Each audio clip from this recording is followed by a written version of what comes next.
कस्तो प्यास लाग्यो पानी ल्याउ ल्याउ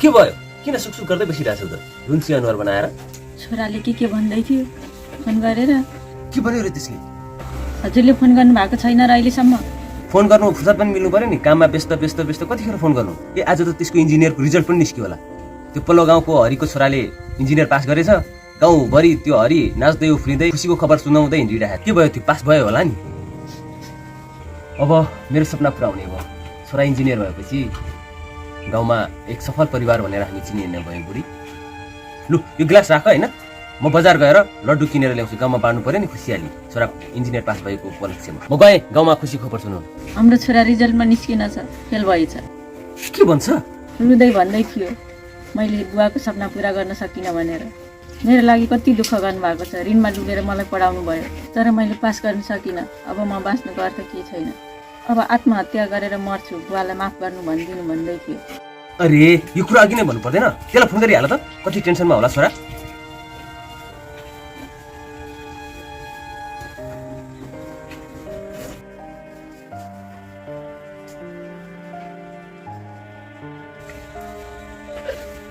फोन उठाउँदैन छोराले खै त म फोन गर्छु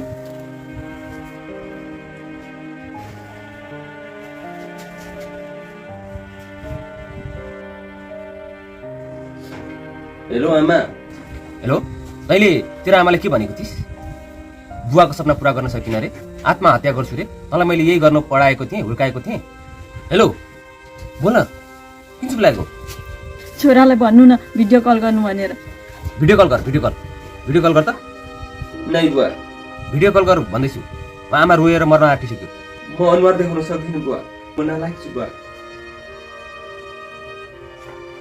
भिडियो कल गर भन्दैछु मैले तपाईको सपना पुरा गर्न सकिनँ कति ऋणमा डुबेर मलाई पढाउनु भयो तर मैले पास गर्न सकिनँ टेन्सन नलि यो त मेरो जिम्मेवारी अनि कर्तव्य हो तँलाई ठुलो भएको हेर्ने समाजमा तेरो मान सम्मान भएको हेर्ने आफ्नो सन्तानलाई सफल बनाउनका लागि हरेक बाउले यो गर्छ छोरा सफल होस् या नहोस् एक आदर्श बाउले आफ्नो जिम्मेवारी र कर्तव्य निभाएको हुन्छ यसमा टेन्सन लिनु कुनै नै छैन छोरा मैले तपाईँको आशा भरोसा सबै माटोमा मिलाइदिएँ बिल्कुल छैन तैँले कुनै नराम्रो काम गरेको छैनस् जिन्दगीको लक्ष्य भनेको डाक्टर र इन्जिनियर मात्र बन्नु होइन आफूलाई सक्षम र काबिल बनाउनु हो छोरा यो जीवन नोकरी गर्नु मात्र होइन नोकरी गर्नु भनेको त जीवनयापन गर्नु हो हातमुख जोड्ने सहारा बनाउनु मात्र हो यो भन्दा पनि अरू जीवन जिउने छुट्टै तरिकाहरू छन् छोरा टेन्सन नलि त बुवा मलाई माफ गरिदिनुहोस् किन माफी म फेल भए त के भयो त प्रयास गर्छु नि सफल हुनको लागि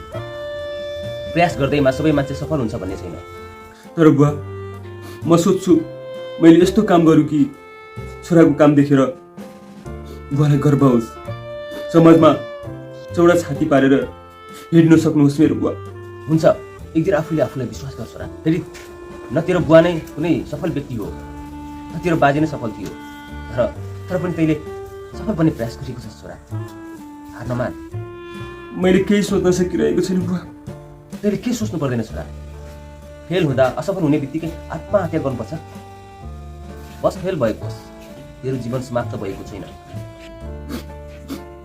हुन्छ बुवा प्रयास गर्छु नि सफल हुनको लागि प्रयास गर्दैमा सबै मान्छे सफल हुन्छ भन्ने छैन असफल र फेल भयो भन्दैमा हार मान्नु हुँदैन फेरि प्रयास गर्ने हो यदि त फेल भइनस् भने त तेरो जीवनमा कहिले सफल बन्दैनस् र कहिले निडर र साहसी बन्दैनस् तँलाई असफलताले नै होइन तँलाई असफलताले नै सफलता तँलाई आँट हिम्मत हौसला बढाउँछ जब तैँले असफलताको तितो अनुभव पाउँछस् नि त्यो तँमाथि आँट आउँछ हिम्मत आउँछ त्यो डरहरूबाट असफलताको डरले तँलाई सताउँदैन नि अनि मात्र तैँले सफलताको शिखरमा चढ्छस् नयाँ च्याप्टर सुरु गर छोरा भगवान्ले जो तेरो भाग्यमा लेखिएको छ नि त्यो अवश्य पाउँछस् विश्वास गर हुन्छ बुवा आफूले चिन्ने प्रयास गर छोरा तँलाई गीत गाउनु मनपर्छ होइन त घरमा हुँदाखेरि गिटार बजाउँथिस् खुसी हुँदाखेरि गीत गाएर बसिरहन्छस् नि तेरो गिटार अझै पनि मैले सम्हालेर राखिदिएको छु। जो छोराको गिटार ल्याउ त। ए हेर त तेरो गिटार सम्हालेर राखिदिएको छु मैले। बरु आइज त यसैमा प्रगति गर्न चाहन्छस् भने पनि म खुसी छु। म तँलाई फेरि पनि मैले गर्न सक्ने सहयोग गर्छु तर आत्महत्या गर्ने प्रयास नगर छोरा। हस् बुवा। तेरो आवाज तेरो गीत सारा मान्छेलाई सुनाइदिए। यदि त्यो पनि गर्न सकिन्छ भने किसान बनेर जीवनयापन गर्नुपर्छ। तेरो बाजेले पनि हलो जोतेको थियो र मैले पनि हलो जोतिरहेको छु। त पनि हलो जोत। बुवा एउटा कुरा भनौँ, हलो जोत्नु अन्न उब्जाउनु नराम्रो कुरा होइन बुवा। यदि किसानले अन्न उब्जाएन भने अरूको मुखमा खाना कहाँबाट मिल्छ? अन्न उब्जाउने मान्छे त सबैको पिता हो, बाउ हो बाउ, किनकि उसले सबैको पेट पालेको छ। बुवा छोरा कति बुझ्ने भएछ हेर त कस्तो राम्रो कुरा गरेको। म यसैमा गर्व गर्छु छोरा। आइज बरु बाउ छोरासँगै कृषि पेसामा लागौँ। खेतीबारी गर्नु नराम्रो कुरा होइन बुवा। कृषि पनि एउटा विज्ञान हो। Agriculture is a science. यो काम गर्ने तपाईँ वैज्ञानिक हुनुहुन्छ बुवा। सर्टिफिकेट हातमा ल्याउनुलाई पढाइ भन्दैन छोरा। ज्ञान र विवेक बुद्धि प्राप्त गर्नुलाई अध्ययन भनिन्छ, पढाइ भनिन्छ। तैँले त्यो कुरा हासिल गरेको रहेछस्, गर्व छ त माथि मेरो छोरा। यही हो जिन्दगी जिउनुको सबैभन्दा राम्रो तरिका हो बुवा। अब एउटा काम गर त, ओछ्यानमा जा, आँखा चिम्म गर अनि आनन्दले 2-4 घन्टा मस्त सु। तेरो दिमाग फ्रेस हुन्छ अनि त घरमा आइज अनि नयाँ जिन्दगीको सुरुवात गर्नुपर्छ बाउ छोरा मिलेर। हुन्छ बुवा, हुन्छ।